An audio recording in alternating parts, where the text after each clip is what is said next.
In the multitude of counsel, there is safety. Welcome to the All Things Done podcast, a vision inspired by the truth found in God's Word and designed to inform, educate, and impact you in every way.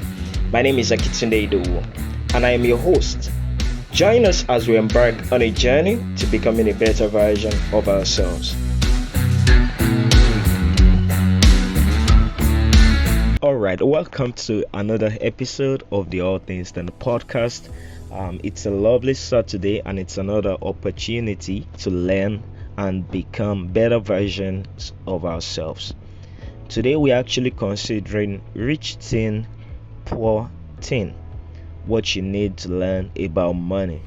This is an outflow from the Rich Dad Poor Dad book written by Robert Kiyosaki. But because our podcast is focused on teenagers, so as it's titled Rich Teen, Poor Teen. And our guest today is Mr. Abayomi Aderinto. But quickly, I want you to do a couple of things for me.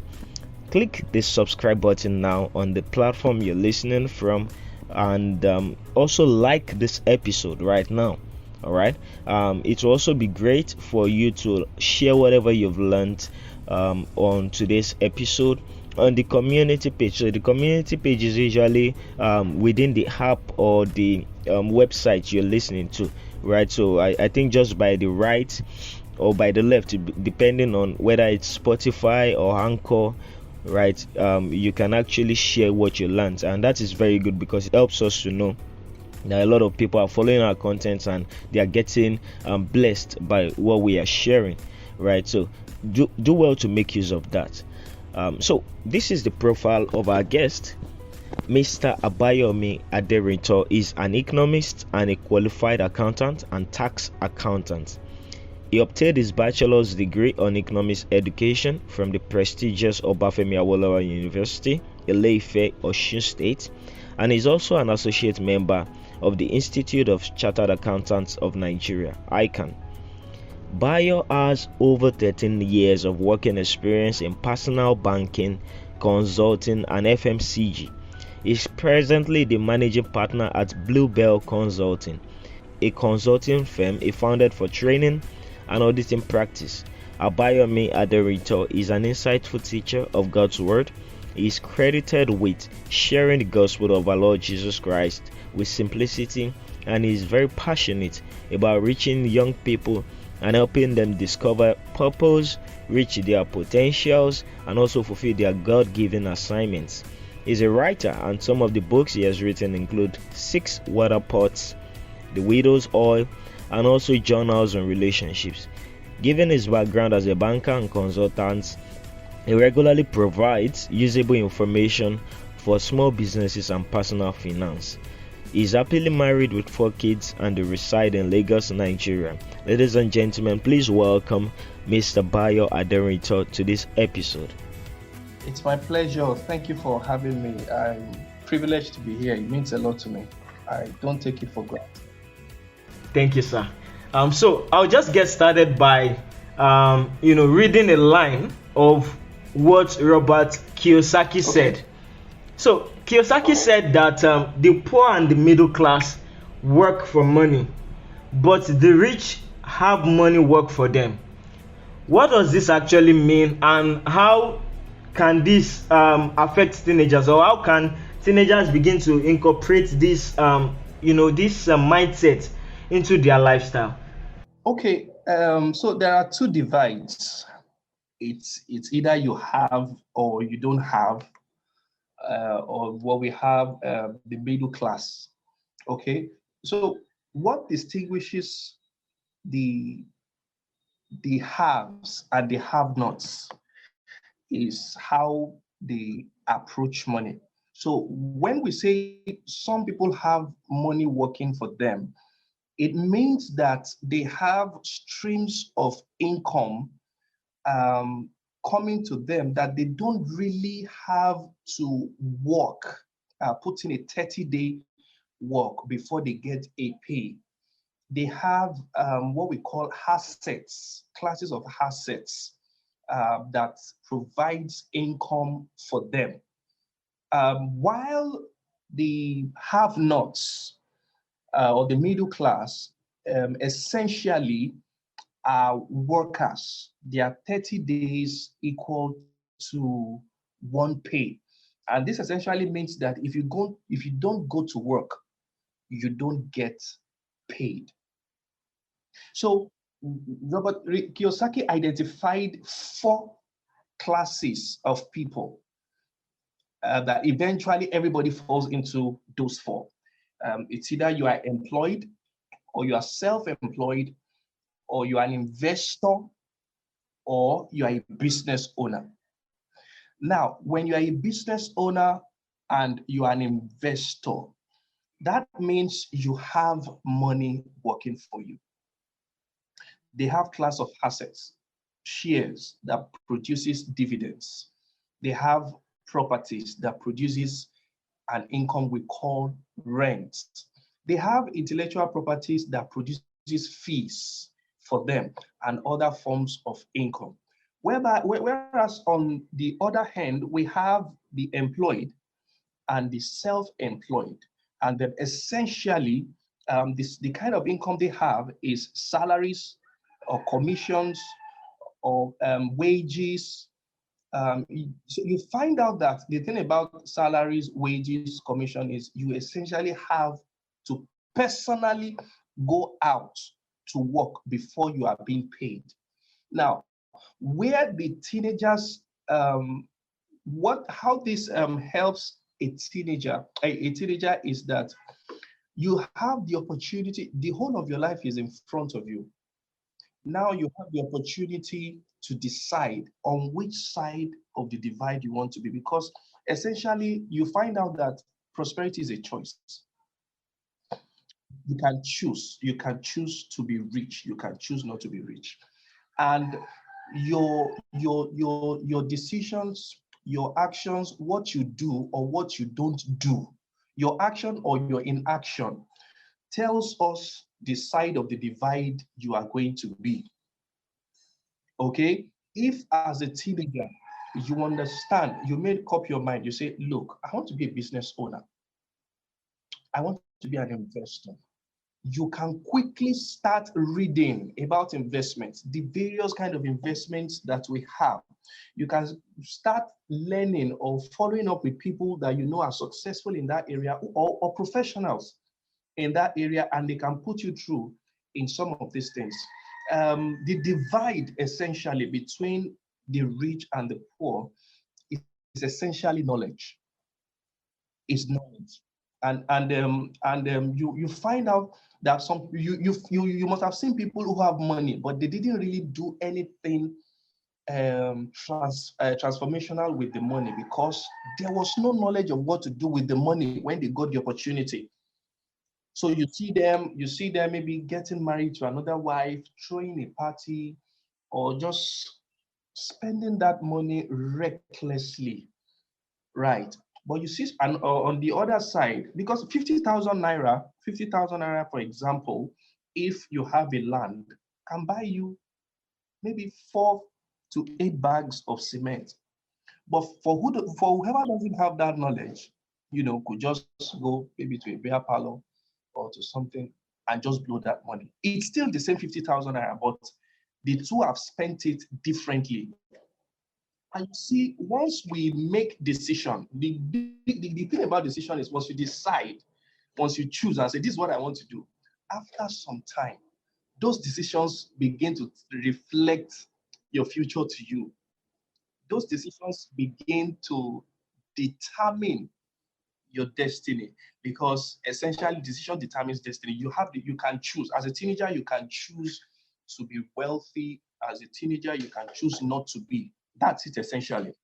Thank you so much, sir. That was very profound. I like the fact that you talked about how it boils down to knowledge. That's knowledge is the like the main difference between the both classes, and the haves and the haves not. And how you also talked about the fact that young people can actually embrace a culture that which is basically a culture of reading and learning more about the different kind of asset classes or different kinds of finance methodologies that they can look into and see how they can grow that base of knowledge, such that when it's time for investment, they are not confused. I think that's very, very Yes. key. So thank you very much, sir. I would like to ask this, flowing from what you just said. Um, I read a quote actually, also from Robert Kiyosaki's Rich Dad Poor Dad, which says, "It is not how much you keep, but how much you save." And I want to ask Mm. this: can you talk about how to build a strategic saving plan for a teenager? A very practical one now. Okay, okay. Number one, if you are going to save, what you are saying is that you want to deny yourself of a present enjoyment for future benefit. Because if you have 10,000 naira now, you see that you buy a shoe with it, or you buy ice cream, or you go to see sensation and you spend the money. Or you say, oh, this 10,000 naira, I'm going to use it to buy books, or I'm going to buy 100 units of NTN shares. Do you understand that? Okay, so let me go to the practicality of it now. Number one, if you are going to save, if you are going to save as a teenager, the number one thing is discipline. You must know how to delay your gratification. It's very essential. There is no way you can save without discipline, because the Bible says, where your heart is, where your treasure is, your heart will be. When you have, say, 25,000 naira somewhere, maybe you've built it from 500 naira, 1,000, 2,000, 5,000 to 25,000 naira. After some time, you begin to see the things that 25,000 naira can afford. Yeah, so you are telling yourself, should I buy it or should I leave it? So the first thing is discipline, your ability to delay your gratification. There is no way you can save without being able to control your your appetite. Let me use the word appetite, maybe for clothing or maybe for movies or for anything. There is no way you are going to save. That's number one. Number two, if you really want to save, then apart from just opening a savings account, let's say, for example, okay, teenagers don't earn money. Maybe some get stipends from their parents. Let's assume I get a stipend of 10,000 naira a month from my parents. As a teenager, the number one expense I should have, the number one expense I should have is I pay my tithe. Then number two, my number two expense should be my savings. So now it doesn't matter if it is 500 naira you are saving or 1,000 naira. It looks small, but you see, you must build it on the fact that great things always start small. That's why the scripture says, don't despise the days of your little beginnings. A trickle of water over time makes a mighty ocean. So number two, you must have a way of putting some money aside. Some people, you can use the direct debit mandate. You can just give it to the bank that, oh, whenever money comes to my account, takes a certain amount out of it and put into this other account. Banks do it. I don't want to mention names of banks, but I know banks that do it. Okay. Then number three, the essence of savings is not to save for savings sake. You are not just putting money aside for savings sake. If you are really going to excel in it, then you must save to invest. So I'm getting practical now. If you, let's say you have saved for over a year or two, or let me use a certain amount of money. Let's say you've been able to save to the point that you have about 50,000 naira. Now, 50,000 naira is good enough for you to start investing. you ask yourself, where and what should I invest in? I believe I mentioned this the last time. The number one place you invest in is yourself. You invest in yourself. How? By buying books and reading. By buying books, apart from buying books, you attend seminars. You pay for it with your own money. I have attended seminars on real estate while I was in the university that really helped me about making a decision on property. And I give you a classical example. I remember then that we bought a piece of land for 120,000 naira. It was just like a joke, like play. And you would believe that 5, 6 years after, the property has soared to, I think, 8 million. Yes, these things are, they can grow like that. They can grow like that. As a matter of fact, when we were looking for the opportunity to buy another one, we couldn't get in that area because everyone has been taken and we couldn't get in that area. So we had to look out maybe in another area that we think was coming up and was going to do well. So if you don't have this information, where do you put your money? So the first thing we deal with is the problem of ignorance. Hosea 4:6 says, "My people perish because they lack understanding."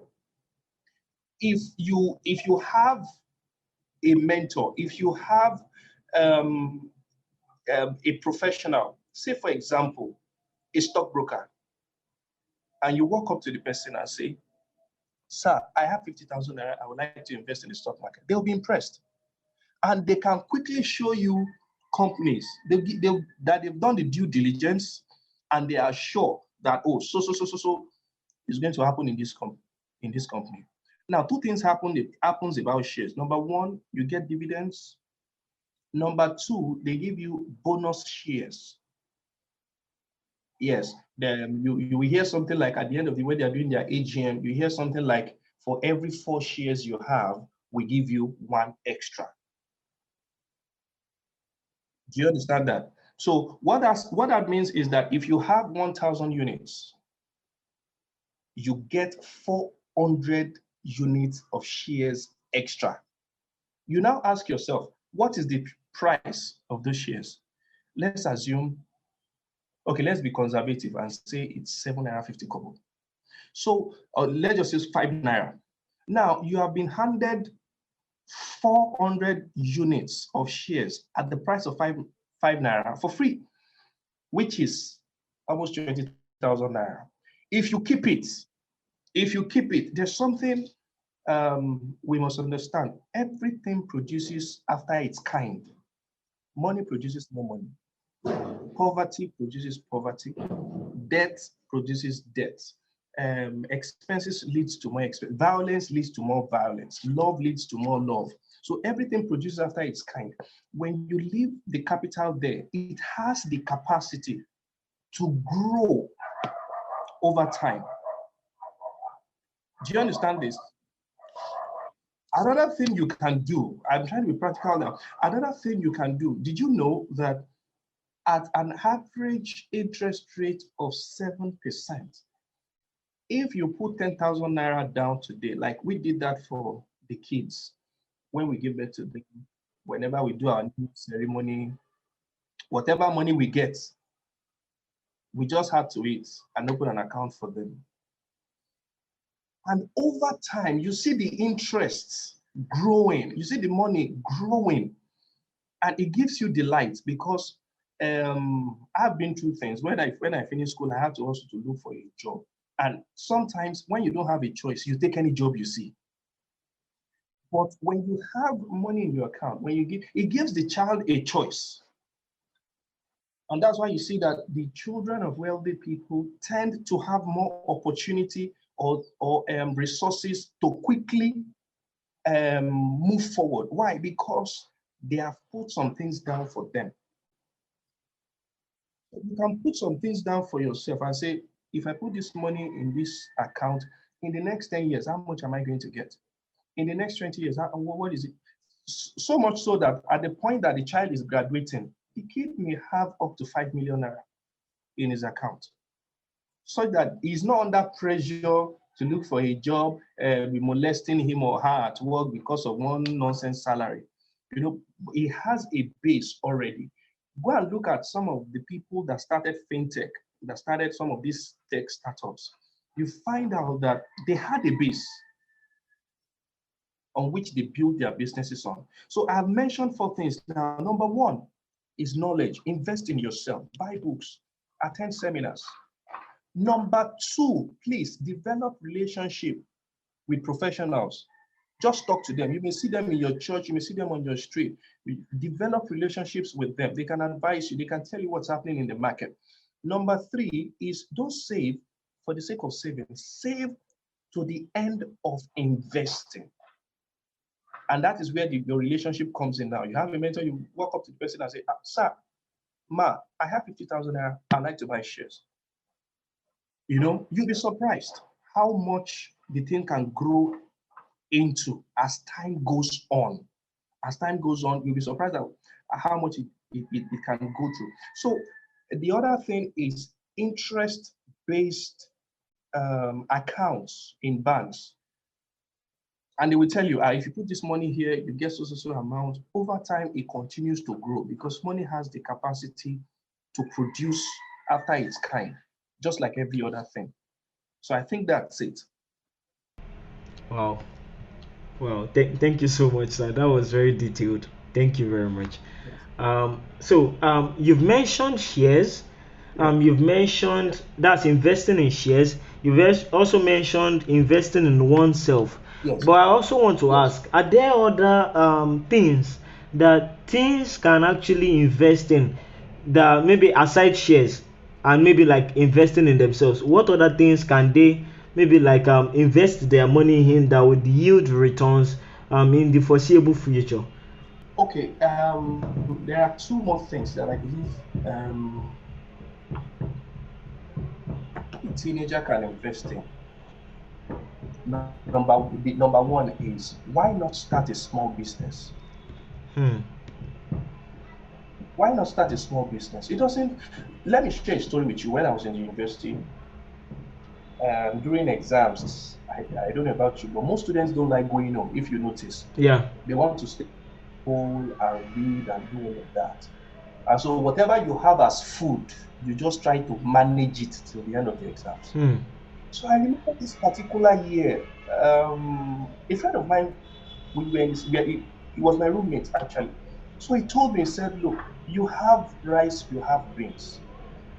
He told me, he said, can we start a business with it? I said, what kind of business? So he said, very humbling. And at first, I thought it was disgraceful. He told me, can we start frying akara? And I said, what? Wow. What? How can we be frying akara? Guy, we are in 300 level. Ladies will be coming to our rooms and every other thing like that. You are saying we should be. A sister from the fellowship comes now and catches me frying akara. You know, it can be embarrassing. But he told me, he said, look, forget, let's not save our face. Look, if we do this thing and it works out well, think about the money we can make. So I told him, I said, look, my contribution to this your business is limited to me providing the resources for you. You go ahead and be frying in your akara. And this guy just started. I put a small glass outside. I put a cardboard. I'm selling akara. Come and buy akara. First day, people started coming in trickles. Wow. It started like a joke. It started like a joke, will come buy the akara. During exams, students don't have time to cook.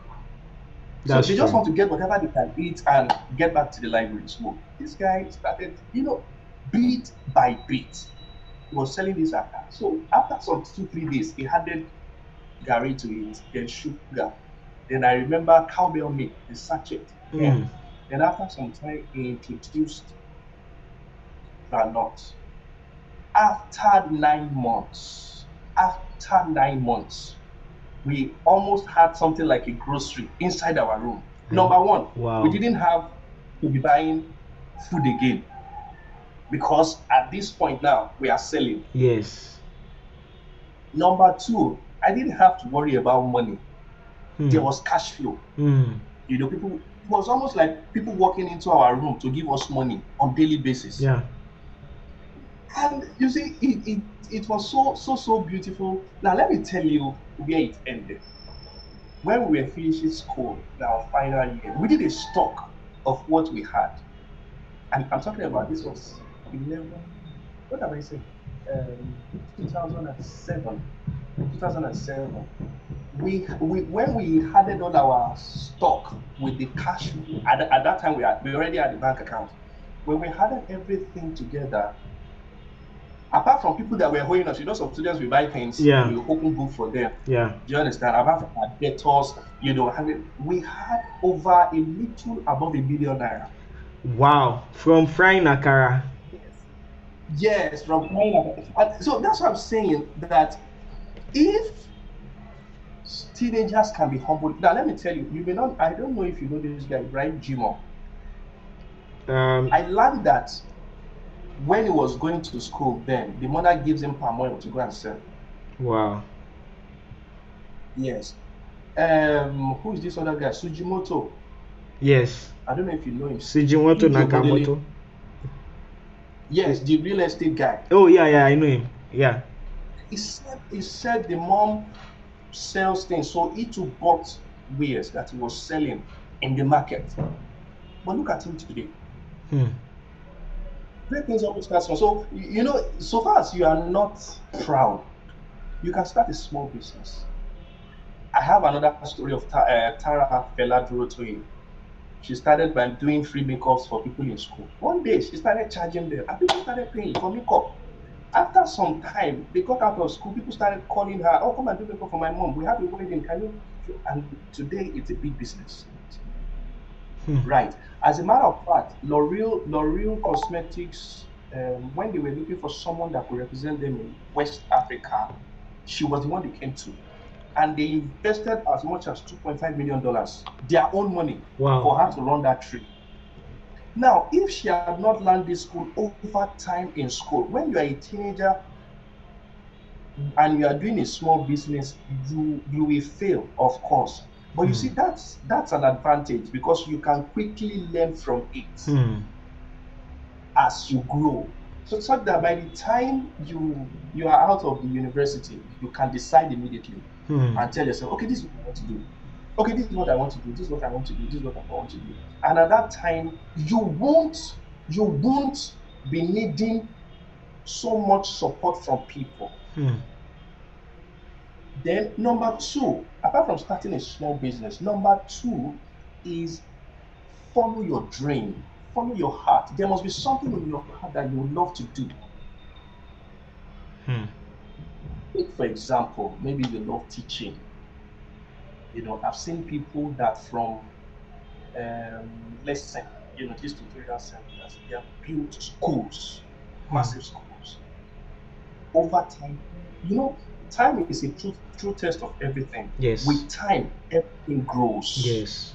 Everything grows. So far as you are consistent and you are committed to it, Yes. everything grows. So if you can't start a small business, do you have something you're passionate about that you should start working on immediately? Hmm. Do you have a skill, something, a talent that you can refine into a skill, that people will be willing to pay for? Do you understand this? Yes, sir. And there are so many examples, but it just lies on the teenager to decide and say, wow, I know how to cook. I have passion for cooking, right? Okay, if I have passion for cooking, can I start by making donuts, Hmm. meat pie? During the holidays, can I support my mom in the restaurant to do this and to do? While you are doing that, you are learning. Hmm. You are learning. You are learning. You are learning. And you see, I think I've said this before. your skill. We have found out now. I mean, in this world as of today, skill is stronger than university education. That's true. Absolutely. Yes, skill is stronger. I don't know if it's going to change later words. It used to be the reverse some five, Hmm. 10 years back. Yeah. But right now, in today's market, your skill is stronger than your education. So the right question to ask that teenager now is, what are you passionate about? Hmm.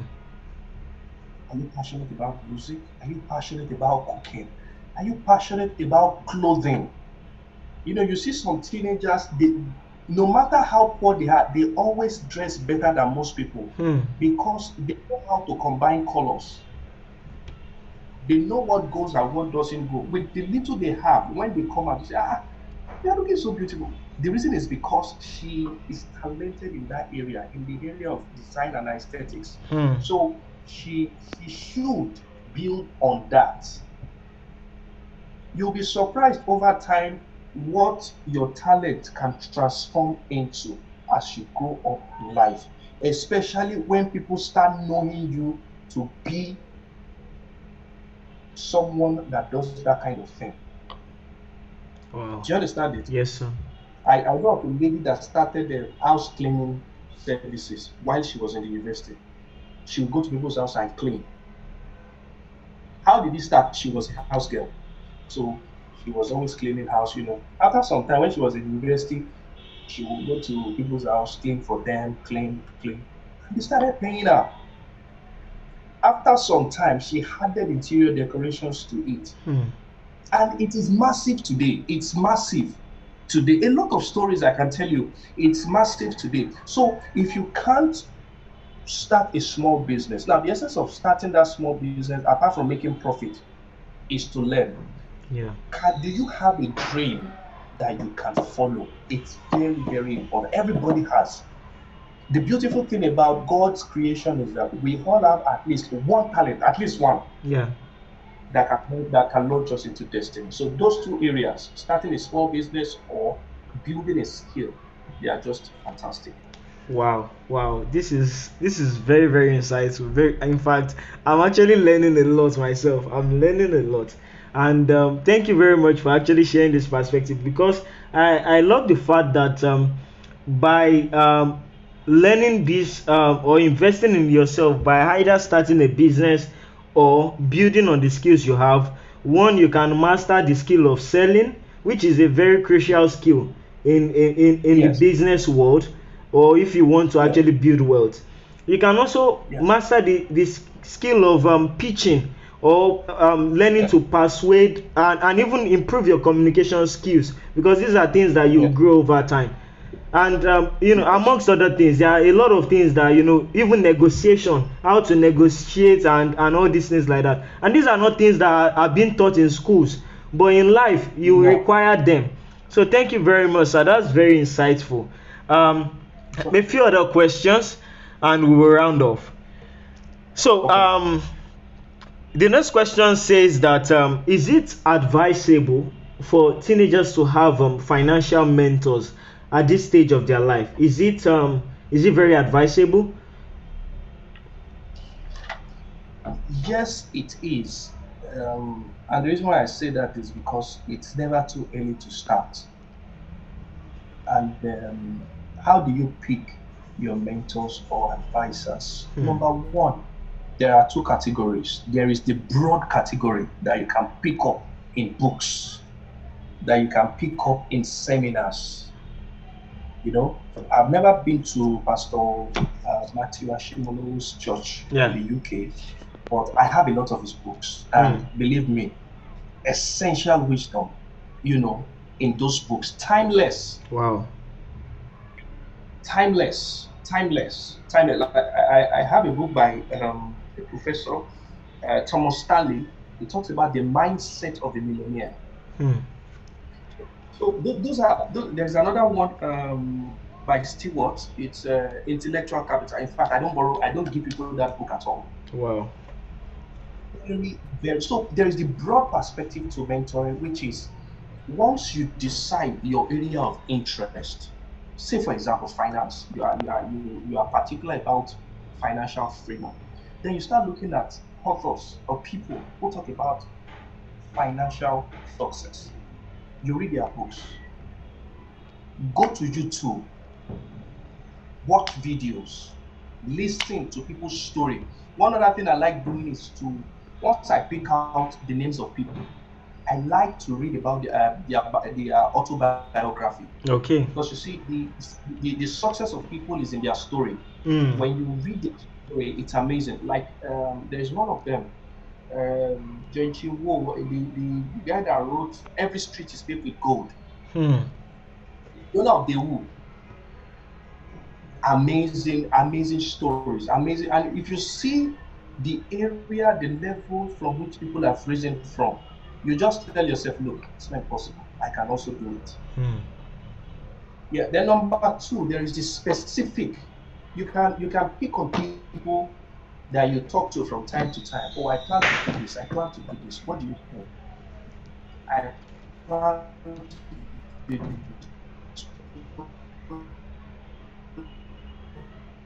Do you think? I plan to do this. So the good thing about, somebody said, if I can see further than my colleagues, it's because I'm standing on the shoulder of giants. Yeah. And the only way you stand on the shoulder of giants is by drinking from their wealth of experience. The good thing is that they can compress a 20 years experience Hmm. into a 1 hour conversation for you. Hmm.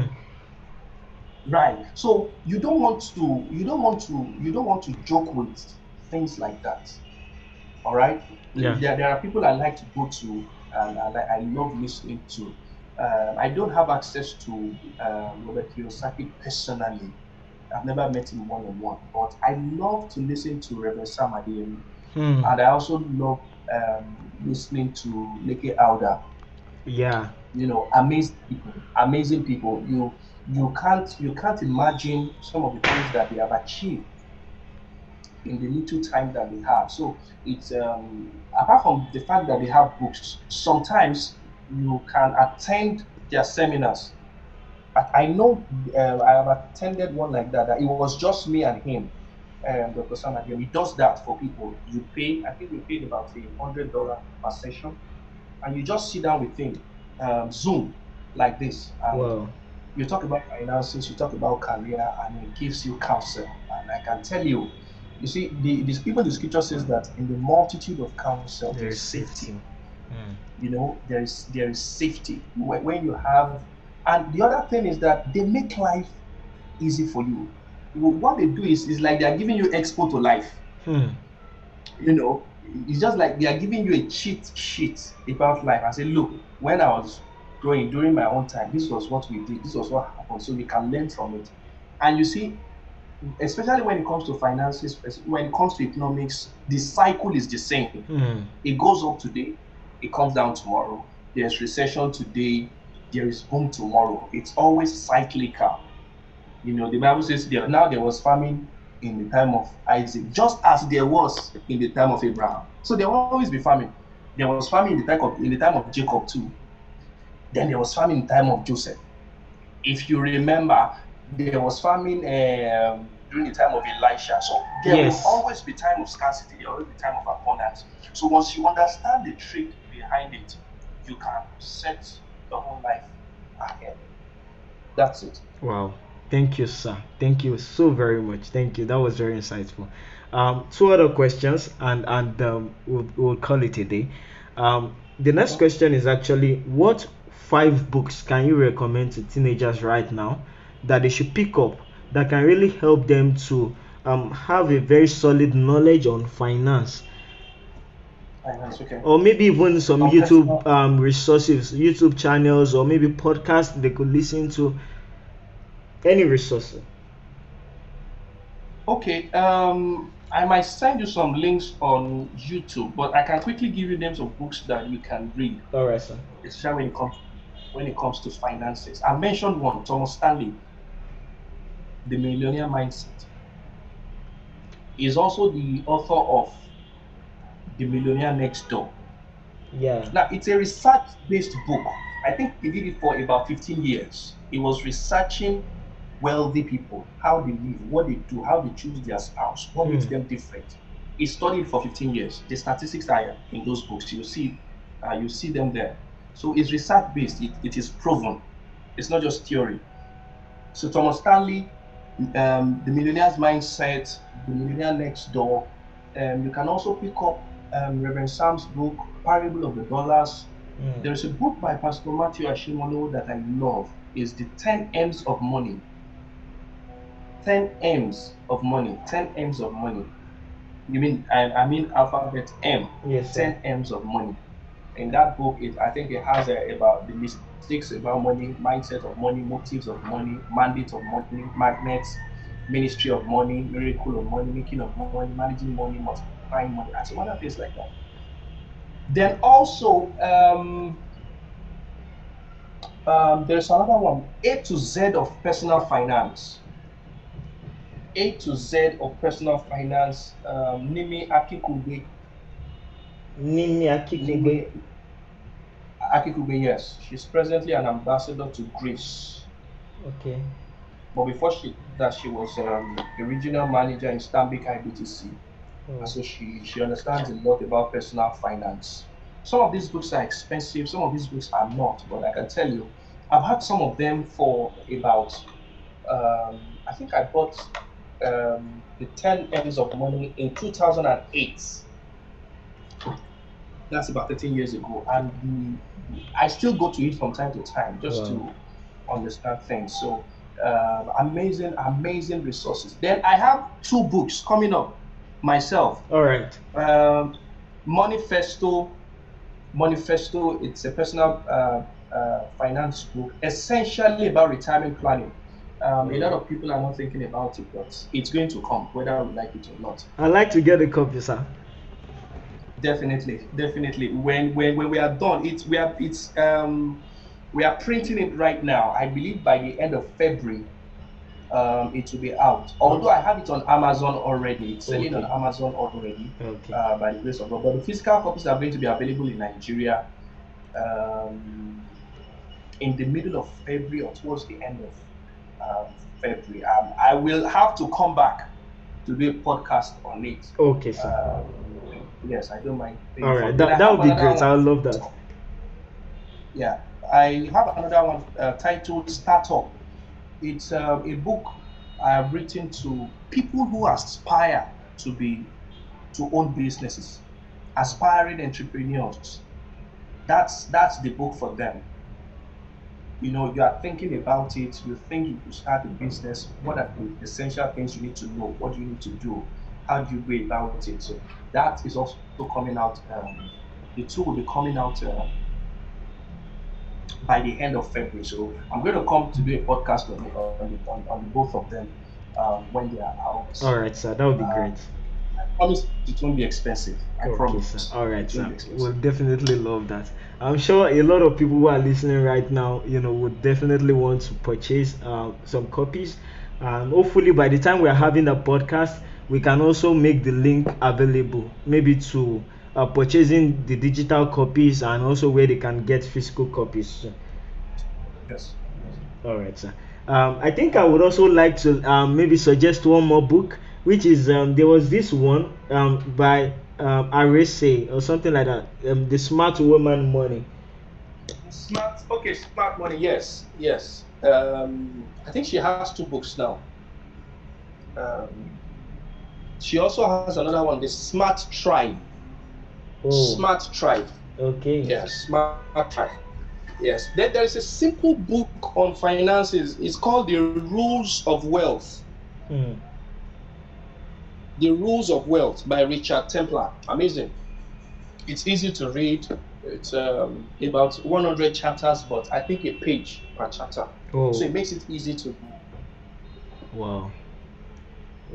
Thank you so much, sir. This is very good. This is a lot of paid content. Thank you so much, sir. Lastly, and this is probably a question that might generate some controversy. It's about cryptocurrency and digital finance. And I could recall the last time we had a conversation like this. You talked about how you don't exactly consider it a wise investment to make. At that time, possibly because you are still studying it. Of course, because you mentioned the fact that it's very highly volatile. But I would like to Exactly. find out, because people are just listening to this newly, so I'd like you to share your perspectives on it and maybe help us understand if your position has changed, why it has changed, and looking at the fact that okay, election is probably coming up soon too in Nigeria. The government will Yeah. probably remove the ban on cryptocurrency, right? And that means a lot of people will now have access to it. So, what are your perspectives about digital finance and cryptocurrency? Okay. Cryptocurrencies. They are. It's an investment class. Um, I'm a conservative investor, and when you manage people's money, you just have to be conservative Mm. because if you lose it, you have to provide it. Right. Yes, sir. So for cryptocurrency, essentially, Bitcoin, Ethereum, Litecoin, Ripples, and some others available. The Binance reason why Coin. I say it's a good class of investment, but it's very volatile. Mm. Now, for somebody with limited capital, if you don't enter the market at a very good time, it may wipe off what you have. Hmm. Let me give you an example. Let me give you an example. It just works like the forex market or the stock market, just that it's faster. You know, like right now, I think it's about 68,000 per coin. But do you remember in the course of last year, it dropped to 18,000 per coin? Do you Yes, remember? yes, it did. Yes. So for people who have that kind of investment, imagine it dropping from 68,000 to 18. Hmm. Think about the number of people who lost a lot of money, Hmm. right? And Yes. of course, people made money, some people lost it. It's for me, it's a class of investment which is okay for people who are knowledgeable about it. So if you're going to do crypto, I think it's important to study about it. You study about concepts like blockchain technology. How do you mine some of these crypto currencies? Because I believe that's where a lot of the money is, especially in the area of mining. Then you notice that I think it was yesterday that Jack, the owner of Twitter, Yeah. was saying that they want to set up an open system of Bitcoin.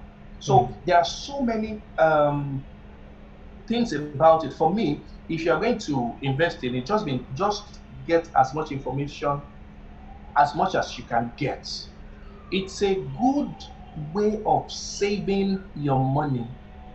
Hmm. However, you can sleep today and watch and say, it's at 68,000 per coin. Hmm. And in the next 3 months, it drops to 18,000. So for people who are going to be in crypto, you must develop a thick skin for investment Hmm. such that you are not moved, whether it drops from to 5,000, you are not moved. And I keep following it, and I've heard professionals and people who are expert at it say that by the year 2025, it's 68,000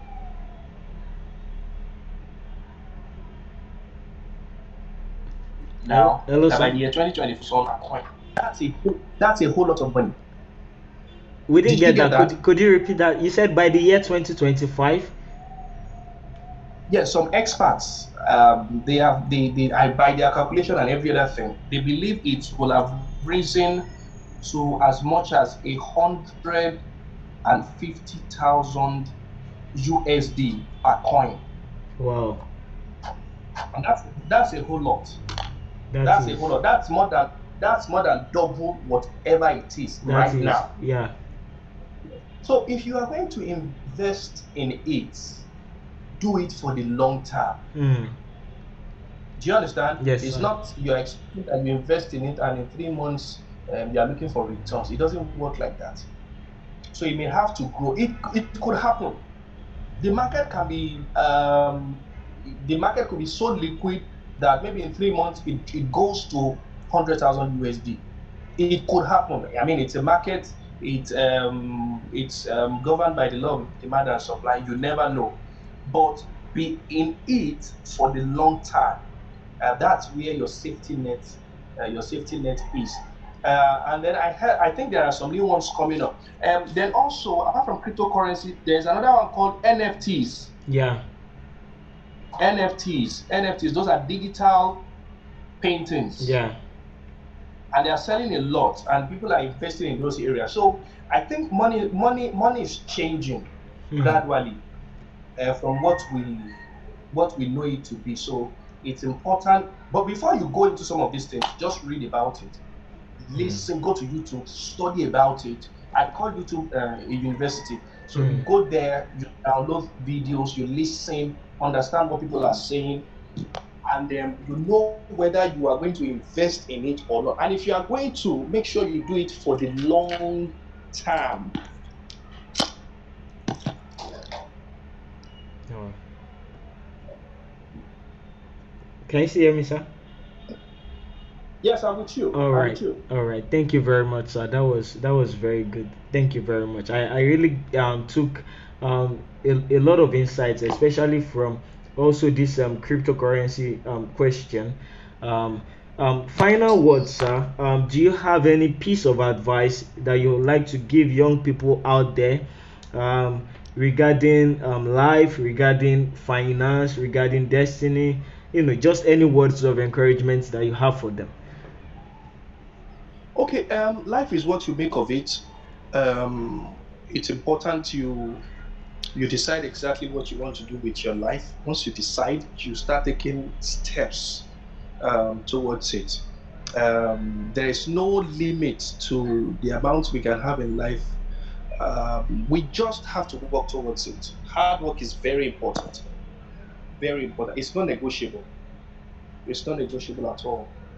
Thank you so much for your time. Thank you so much for the wisdom you have shared today. We are so very grateful. Thank you very much, sir. We are very grateful for all Uh, that, these that you've shared with us. And we actually look forward to that's your upcoming book. And we know yes, it contains a lot of wisdom. I mean, yes, I think none of the audience would doubt the kind of insights that will be contained in the book based on what they've even had today. I mean, sure, I really look forward to it, and I definitely sure. wouldn't mind having you on this podcast again, having to come and talk about it. Thank you so much, sir, for your Sure. time. We are very grateful. Thank you for listening. If you have been blessed by this topic, please share with your friends and also drop reviews on the community page or our email.